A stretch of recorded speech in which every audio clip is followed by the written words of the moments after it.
Merci, musiciens, ils sont toujours bons de nous faciliter d'entrer dans la présence de Dieu, hein, n'est-ce pas?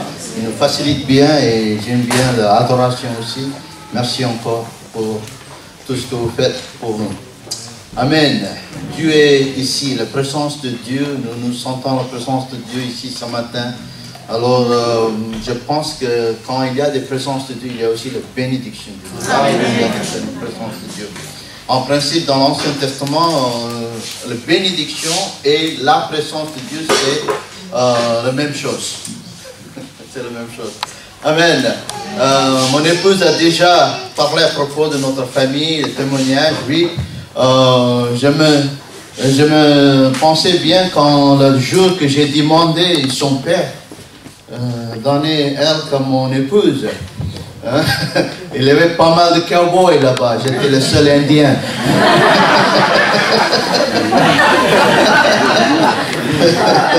Il est grand, fort.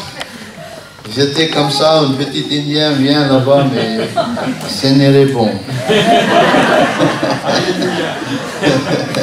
On s'est marié 28 ans, hein? Ça passe vite, le temps passe vite.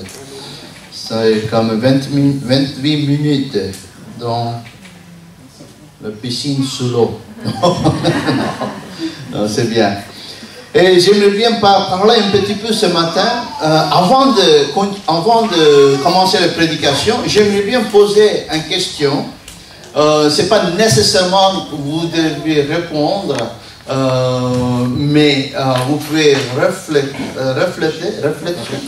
réfléchir, merci, vous pouvez réfléchir à propos de la question. Mais pourquoi je pose des questions? Quelquefois, de temps en temps, les chrétiens, quand ils viennent à l'église, ils oublient leurs pensées. Hein, n'est-ce pas? Parce que nous sommes venus, nous voulons bien occuper nos chaises, bien faire chauffer les chaises, et donne-moi quelque chose. C'est le moment que nous ne activons pas aucune faculté qui nous pousse de penser à propos de réfléchir et arriver dans une décision. Oh, ok. Ça que tu dis, ok, ça m'applique, ça me touche. Ce matin, j'aimerais bien que vous ouvriez votre faculté de penser. Comme ça, Dieu pourrait aussi transformer nos pensées. Dieu pourrait aussi transformer notre cœur, hein, notre âme, notre esprit. Alors, comme mon épouse a dit, j'ai grandi en Inde. Hein, puis j'ai travaillé à Madagascar, puis étudié en Amérique. Maintenant, c'est la première fois en Europe, France. Je me demande, je voudrais poser une question. Si je voudrais vivre en compagnie des Malgaches ou Malagasy, qu'est-ce que je dois faire? Je dois parler malgache premièrement, n'est-ce pas? Je dois apprendre à manger bien le riz. Du riz, hein? Il faut manger bien. Hein? Et si je voudrais vivre en compagnie de Français, qu'est-ce que je dois faire? Il faut parler le français beaucoup mieux que je fais maintenant, n'est-ce pas, premièrement? Il faut améliorer le français. Je me rappelle bien, quand j'ai prêché dans un endroit dans la région de Normandie, je pensais que j'ai prêché bien, c'est toujours, je pense que je prêche bien. Sinon, je ne prêcherai plus. Mais j'ai bien préparé, j'ai prêché, et tout le monde est venu, ah, bonne prédication. Alors, le Normand, comme vous connaissez, il est un peu avec la cravate et tout, professorial. Hein, c'est pas tous les Normands, mais quand même, j'exagère pour vous faire déclencher votre faculté d'un peu penser, hein, un peu plus réfléchir. Il est venu, il a dit, il faut améliorer, il faut faire un effort en français. Moi, j'ai presque dit, il faut faire un effort en sourire. Non mais c'est plus facile de sourire que de parler en français. Mais, gloire à Dieu, grâce à Dieu, j'ai dit, j'accepte ma faiblesse. Il faut s'humilier. Merci Seigneur. Seigneur a plein de grâce, n'est-ce pas? Si je voudrais vivre en France en compagnie de Français, c'est vrai, je dois faire un effort en français. En plus, je dois apprendre à manger le fromage. Vous aimez bien vos vins, je crois, hein, n'est-ce pas? Moi, en Inde, on n'a jamais bu le vin ou n'importe les choses, seulement des coca ou bien quelque chose. Mais si je me posais une question, si je voudrais vivre en compagnie de Jésus-Christ, qu'est-ce qu'il faut faire? Ça fait rien, on est français, américain, malgache, indien ou kenyan, n'importe quel pays. On vit avec Jésus. Jésus a donné, je n'aime pas d'utiliser le mot instruction, mais quand même il donne quelques enseignements dans l'évangile de Matthieu, ce qu'on va regarder, et on ne va pas regarder toutes les choses, on va prendre seulement une ou deux parties des chapitres. À partir de Matthieu 5 jusqu'à 7, il parle à propos de plusieurs choses. Il parle, on l'appelle sermon sur les montagnes. Aussi, il parle à propos de béatitude, il parle, vous êtes le sel, vous êtes la lumière, si vous voulez, si quelqu'un vous demande d'aller 1 kilomètre, il faut aller 2 kilomètres, quelque chose comme ça, n'est-ce pas? Et si quelqu'un te frappe votre jour, montre un autre, il y a pas mal de choses. En principe, la barre est élevée si haut, on ne peut jamais satisfaire le niveau de Jésus-Christ. C'est vrai? Moi, je pense. Je ne veux pas laisser. Il suffit que je conduis l'extérieur, après la réunion même, après le culte, il suffit que je conduis l'extérieur et quelqu'un m'occupe tout de suite. Qu'est-ce que j'ai dit? Oui, j'ai dit pas mal de mots, hein, même en anglais. Et ce que je voudrais dire, c'est la grâce de Dieu. C'est-à-dire, nous devons appuyer sur le Seigneur. C'est ça, 5, 6, 7 a dit, mais aussi il y a quelques instructions, quelques enseignements. Jésus a parlé à propos de ça. En fait, si vous voyez en chapitre 7, la dernière partie, verset 24, 25, 26, je crois, il dit, Jésus a dit, celui qui écoute et ne pratique pas, il est quoi? Il est insensé. Non? Ça, c'est un peu fort, je crois. C'est pas moi qui dis, moi qui appelle... Non, j'appelle personne insensé. C'est entre toi et Jésus. Mais il a aussi dit, celui qui écoute mes paroles et pratique, il est quelqu'un qui... Oui, construit la maison sur le roc et il est sage, n'est-ce pas? Et c'est une instruction. Si vous voulez... Si nous voulons vivre et en compagnie de Jésus-Christ, il faut quand même avoir une base de ligne directive qu'il a établie. Ce n'est pas la règle, oui, il y a des grâces, mais aussi il y a un minimum de base qu'il nous demande de vivre une culture de Jésus, une culture chrétianisme. Mais ce matin, je voudrais parler à propos de, dans le contexte de Matthieu chapitre 6, verset 5 jusqu'à 10. Verset 5 jusqu'à, on peut aller même 13. Hein? Verset 5 jusqu'à 13. Mais je voudrais seulement parler à propos d'une phrase, deux phrases dans tous les versets. Mais à propos de... il y avait un moment qui arrive, les disciples demandent Jésus-Christ comment prier. Hein? Mais Jésus a commencé de parler à propos de prière. Hein? Ça implique dans le contexte, ce n'est pas seulement comment prier, mais aussi qu'est-ce qu'il faut prier. Qu'est-ce qu'il faut prier? En principe, il dit, quand vous êtes dans le public, quand vous êtes dans l'état public, vous devez prier dans telle manière. Si vous êtes dans votre maison intime avec le Seigneur, vous pouvez prier comme ça. Si vous vous répétez toujours, il dit aussi, c'est pas comment prier, qu'est-ce qu'il faut prier, n'est-ce pas? Alors je vais pencher tout de suite dans la prière du Seigneur, ou comment il enseigne les disciples. On va sauter vers le verset 9. Hein? Priez donc ainsi. Est-ce qu'il y a oh non, ok.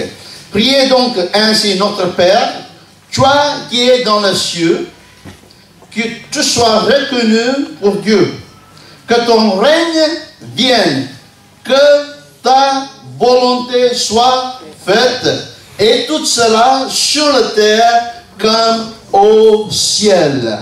Une des manières que Jésus veut que nous prions, c'est, Seigneur, ça que ça passe au ciel, aussi ça passe sur la terre. Qu'est-ce qui se passe au ciel alors? Moi, je n'ai jamais y été. Et quelquefois on entend des témoignages, oh j'étais au ciel, et j'ai entendu beaucoup comme ça quand j'étais jeune en Inde. Il y a des gens qui viennent et dans le témoignage, oh j'étais au ciel, il y avait des routes avec de l'or et l'argent, tout, la conception de l'humain, les conceptions du monde qui sont tous vus. Mais moi je me demandais si le ciel est si grand, si bon, si riche, pourquoi tu es revenu en Inde?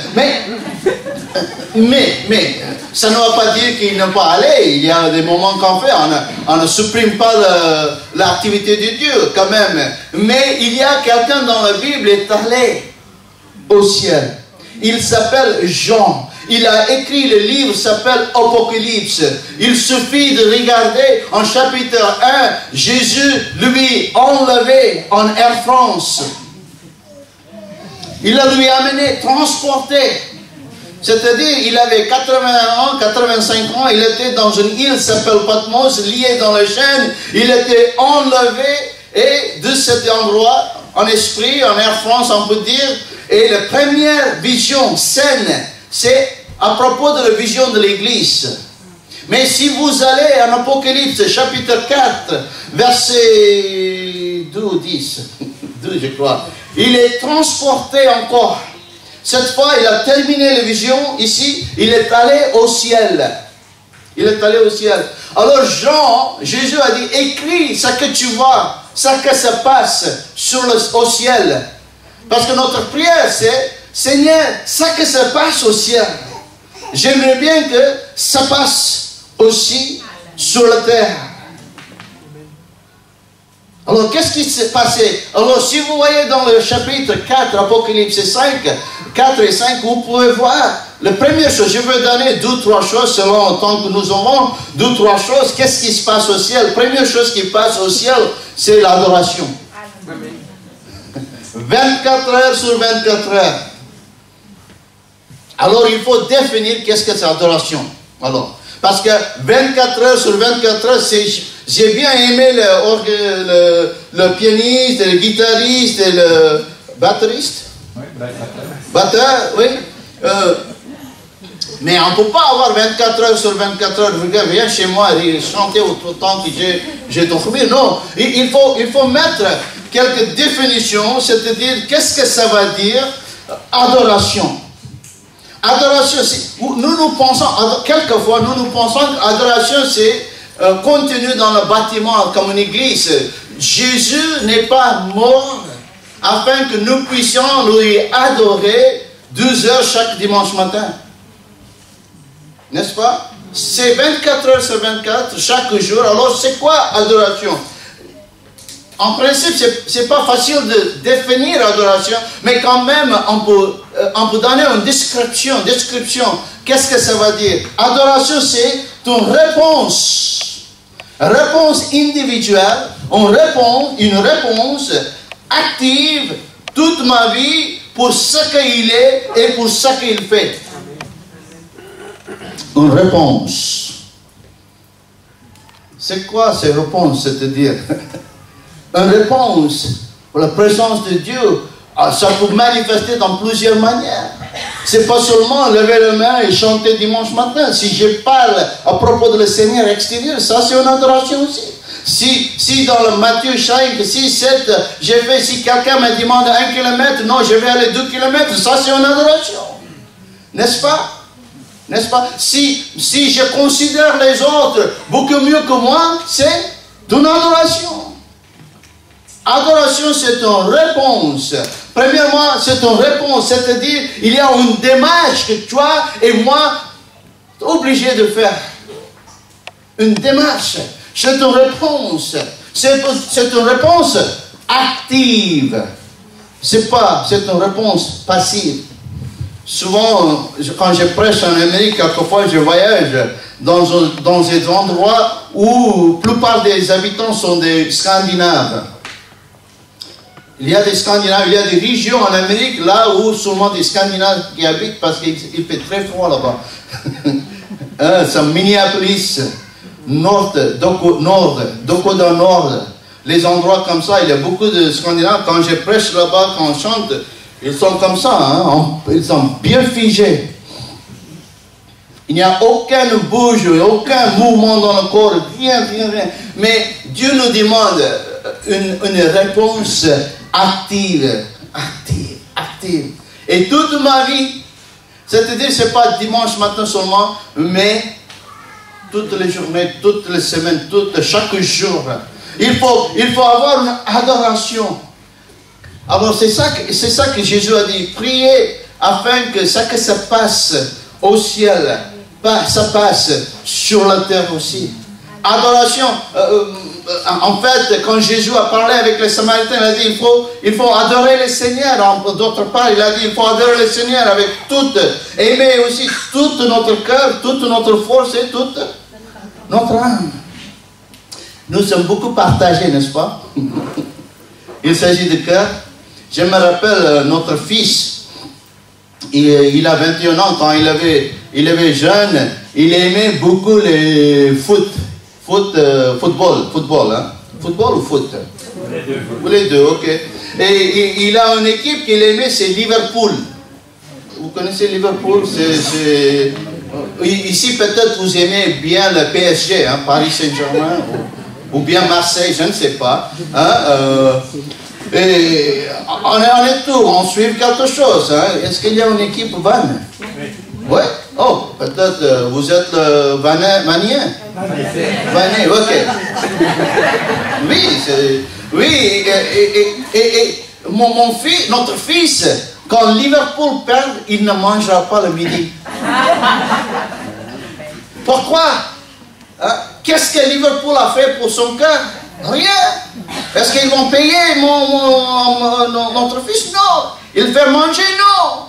Mais notre cœur est attaché avec quelqu'un extérieur même de notre pays, de quelqu'un qui joue le foot, qui n'a rien à voir avec nous, mais quand même, notre cœur est bien attaché.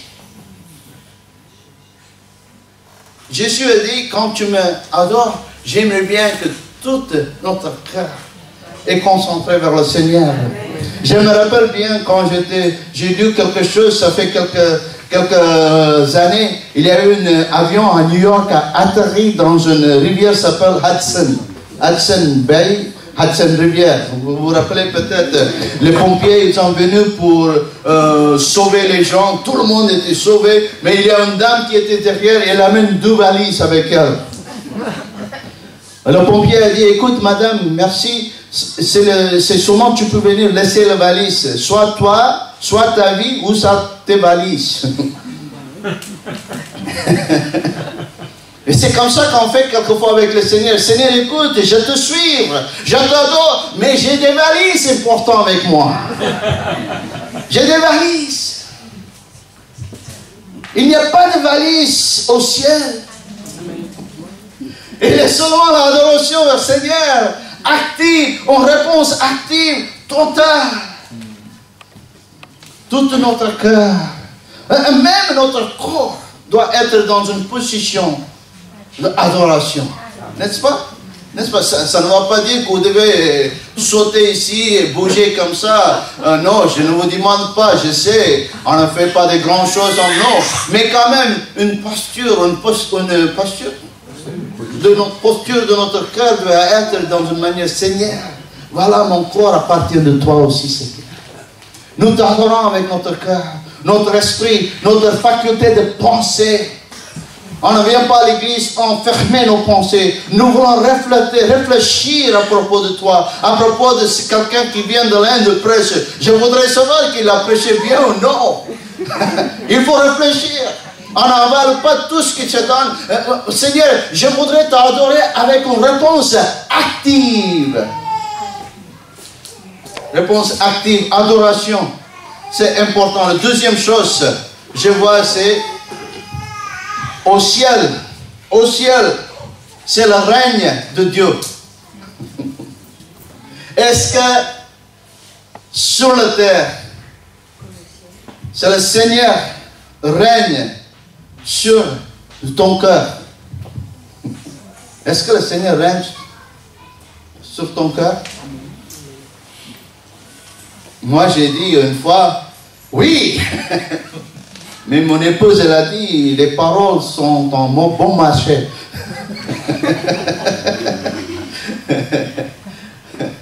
Non, oui, nous voulons que le Seigneur règne sur notre cœur, n'est-ce pas? Mais si le Seigneur règne sur notre cœur, quand même, il y a des indications, indicateurs. Est-ce que nous sommes à complète disposition au Seigneur? Premièrement, qu'est-ce que ça arrive avec? Qu'est-ce que nous faisons avec notre temps, nos talents, nos trésors? Oups. Nos talents, nos trésors, nos temps. Écoute, mes frères et mes sœurs, qu'est-ce que nous faisons avec le temps compte beaucoup, hein? Est-ce que le Seigneur règne sur notre cœur ou non? Ça reflète qu'est-ce que nous faisons avec notre cœur. Ça reflète qu'est-ce que nous faisons avec notre temps. Ça reflète qu'est-ce que nous faisons avec nos trésors. Parce que tout ce que nous avons, même le temps, talent, trésor, vient de Dieu. Alors, s'il est le Seigneur, s'il est le roi qui règne sur notre cœur, tout ce que nous avons, inclus nous, y compris nous, appartient de lui, n'est-ce pas? Troisième chose, peut-être la dernière chose, je voudrais souligner vers ce que se passe au ciel. C'est la justice de Dieu, c'est parfait. La justice de Dieu. Moi, je regarde mon épouse parce que elle m'aide beaucoup en français. Elle m'aide dans beaucoup de choses, mais surtout en français ce matin.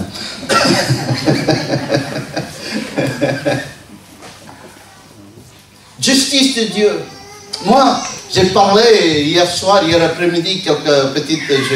On a prêché dans une réunion d'évangélisation aussi, on se discutait. Oui. C'est pas discuter, on se discutait entre l'ancien et nous, et quelques sujets. Et on a parlé à propos d'une mot qui s'appelle vision. Je me rappelle bien quand j'ai parlé à propos avec quelqu'un dans la région de Val-de-Loire. Je suis hors de la région de Val-de-Loire, n'est-ce pas? C'est bien. Maintenant, je peux parler à propos de la région de Val-de-Loire. Quand je suis à Val-de-Loire, je vais dire, oh, j'étais dans Val. Est-ce que ça c'est dans le film ou quoi? Oui. Oh, ok. Oui. La Bible dit... La vision, que j'ai parlé de vision, quelqu'un m'a dit, oh, le mot vision c'est anglophone. Moi j'ai dit, écoute, simplement, je voudrais donner une explication de qu'est-ce que la vision ça va dire. La vision est là pour résoudre un problème qui existe extérieur. Pourquoi ma ministère ou notre église existe? La vision de notre ministère ou notre église est là pour résoudre quelques problèmes extérieurs. On n'ajoute pas le problème dans l'église. Il faut que l'église soit une source de résolution, résoudre les problèmes extérieurs, n'est-ce pas? Parce qu'il y a beaucoup d'injustices extérieures. Beaucoup d'injustices. Alors, c'est pourquoi Dieu a mis, j'avais implanté une église qui peut résoudre, à travers de la force du Seigneur, grâce du Seigneur, résoudre le problème, n'est-ce pas? C'est l'église comme ça qu'il a dit, je vais bâtir mon église et personne ne pourra empêcher de grandir, croissant, de faire n'importe quoi, quelque chose. Même la force d'enfer ne peut pas détruire mon église. Il y a une sorte d'église que la force d'enfer ne peut pas détruire. Ça ne va pas dire toute l'église. N'est-ce pas? Amen. Ah, merci. Non, mais c'est suffit pour moi, pour continuer pour les prochaines 10 minutes. Mais ce que je voudrais dire, c'est hier, on entendait parler à propos de Moïse, on a parlé, c'était incroyable. Vous avez des meilleurs anciens pasteurs qui facilitaient de discuter. On a parlé à propos de Moïse. Moïse, il a grandi dans le palais de Pharaon. Il a étudié dans l'université de Sorbonne d'Égypte. Il a parlé la langue égypte, il a grandi dans la culture égypte.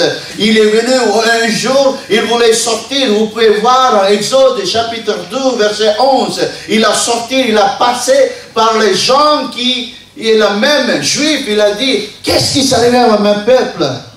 Ils sont beaucoup persécutés, ils travaillent comme esclaves, il était percuté dans le cœur, il était bouleversé dans le cœur, il y a quelque chose à brouiller dans le cœur, il y a quelque chose à brûler dans le cœur. Il a dit, je dois faire quelque chose.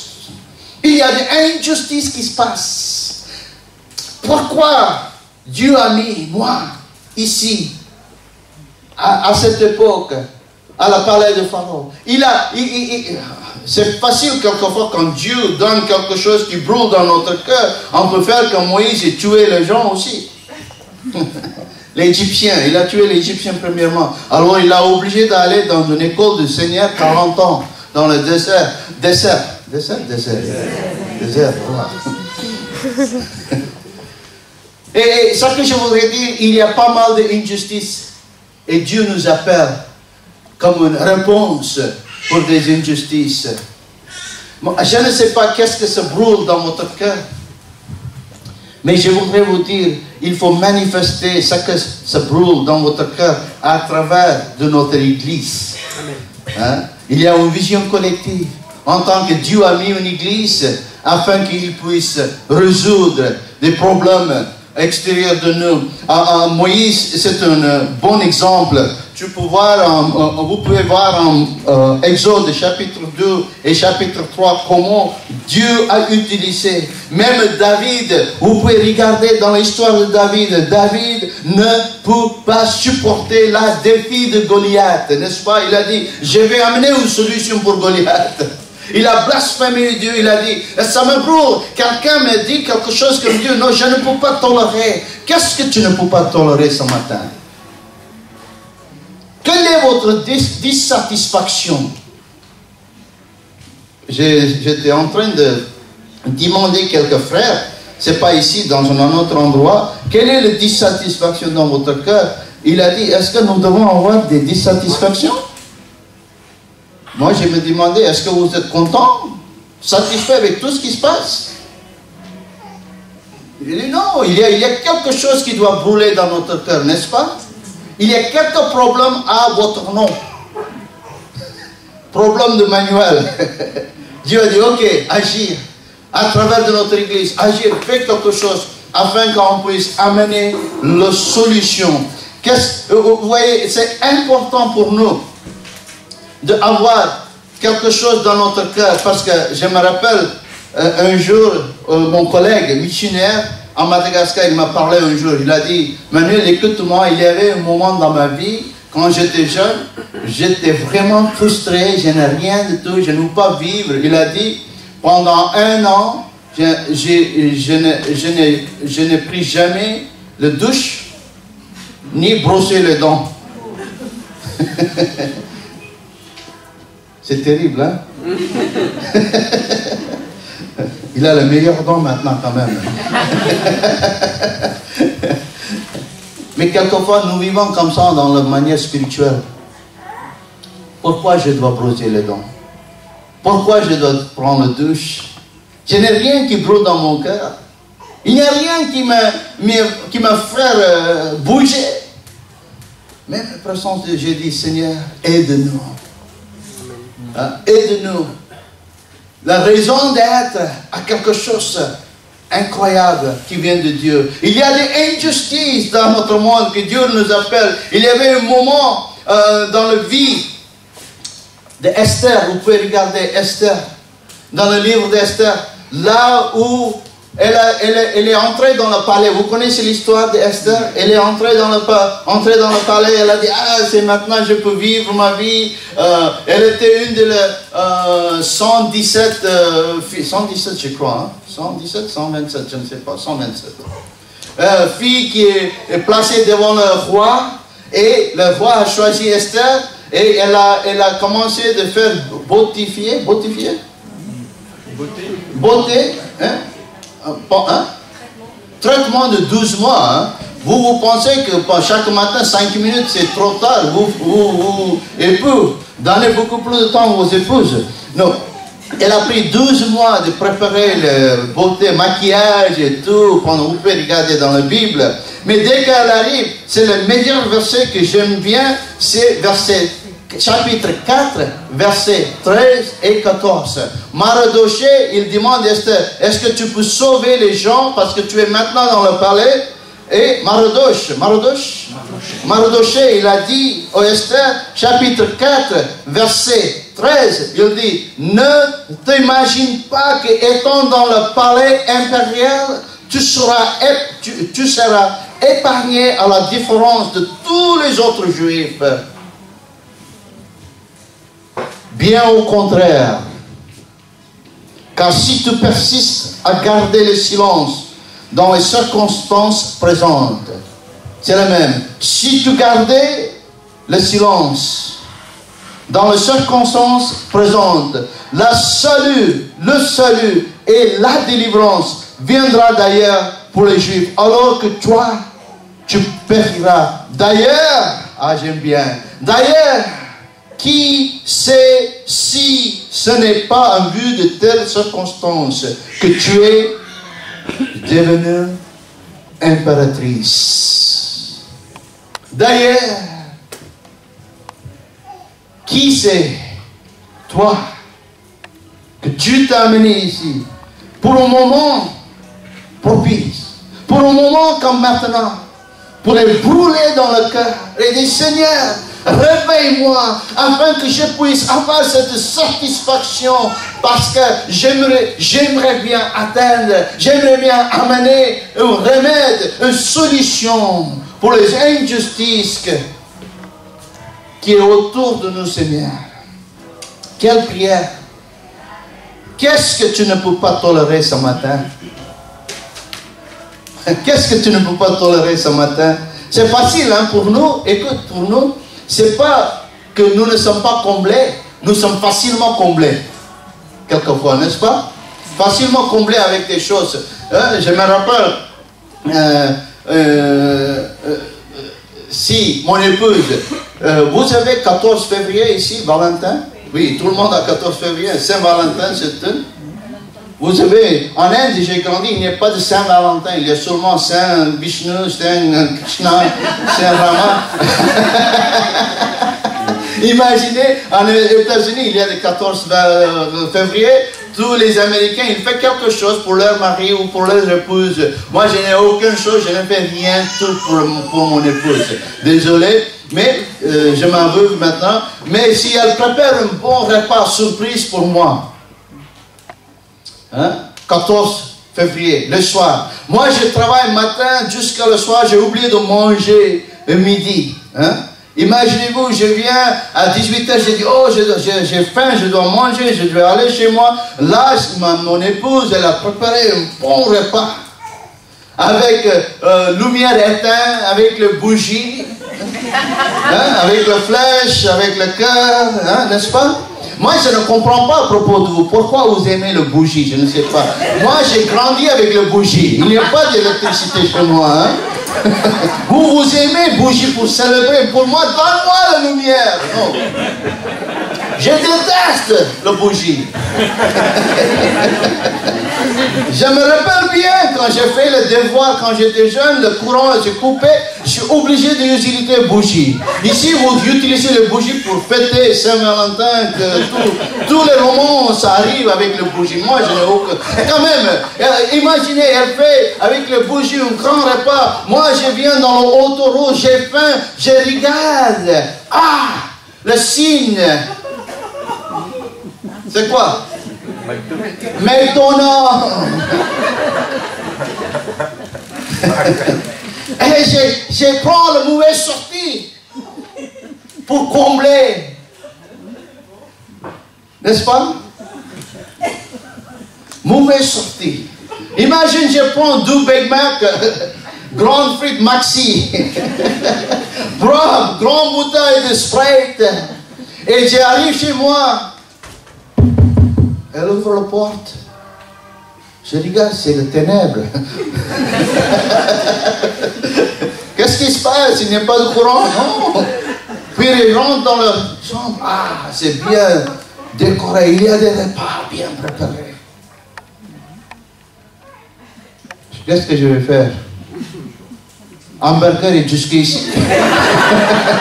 J'ai rempli mon stomac avec le poubelle, l'ordure.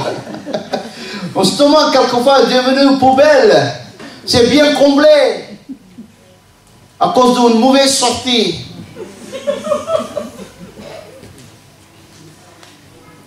Alors je me dis, oh, je n'ai aucune chose, je suis bien satisfait. Mais tandis que le Seigneur a dit, tu es rentré dans une mauvaise sortie, sors. J'aimerais bien donner quelque chose qui tu n'es pas satisfait afin que je puisse te combler. Mes frères, mes sœurs, il y a grand chose extérieure de notre bâtiment nous attend. Et le Seigneur nous a mis ici et nous a enseigné de prier. Voilà, qu'est-ce que tu dois prier? Ce que se passe au ciel doit aussi se passer sur la terre. J'ai dit, Seigneur, aide-moi avec l'adoration. Une réponse active avec, Seigneur, ton règne sur mon cœur. Qu'est-ce que j'ai fait avec mes temps? Trésor, talent, au Seigneur, sur toute l'injustice. Autour de moi, autour de nous. Qu'est-ce que nous pouvons faire? Nous ne voulons pas être comblés par quelqu'un qui habite dans la mauvaise sortie. Nous voulons aller jusqu'au bout. La sortie que tu nous avais, afin que ce qui se passe au ciel passe sur la terre. Je vous invite à vous lever, s'il vous plaît, ensemble, si vous le pouvez. Ici, j'invite le musicien aussi. On va terminer. Alléluia. Le musicien vient, nous aide de parler avec le Seigneur ce soir avant que je donne le micro au pasteur. Prendre quelques instants, 1 minute, 2 minutes pour une réflexion, un voyage introspectif, on examine, on teste notre cœur, sonde. On peut demander, Seigneur, sonde mon cœur, Seigneur. Quelquefois, c'est plus facile de dire, sonde le cœur de mon épouse ou mon pasteur, mais sonde notre cœur. Est-ce que j'ai pris une mauvaise sortie?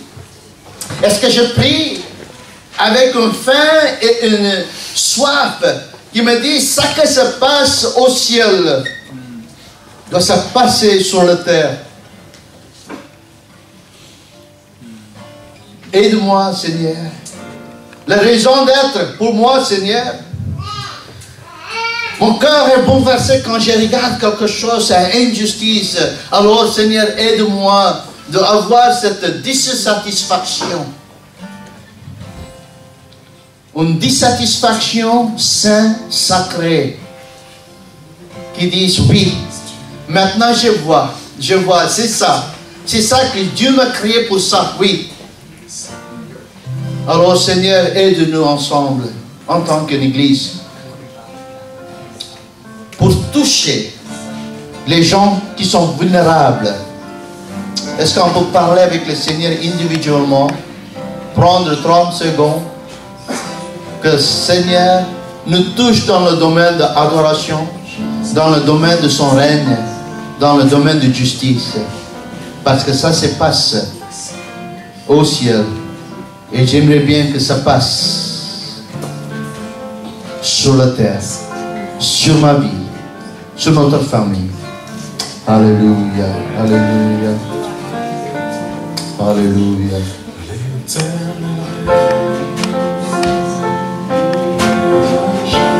Jesus.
Oh, hallelujah.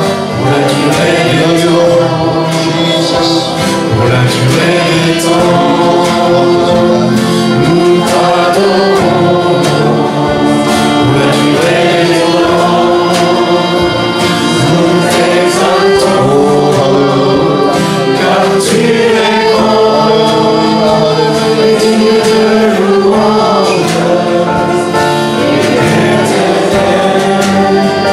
Tu as fait les cieux.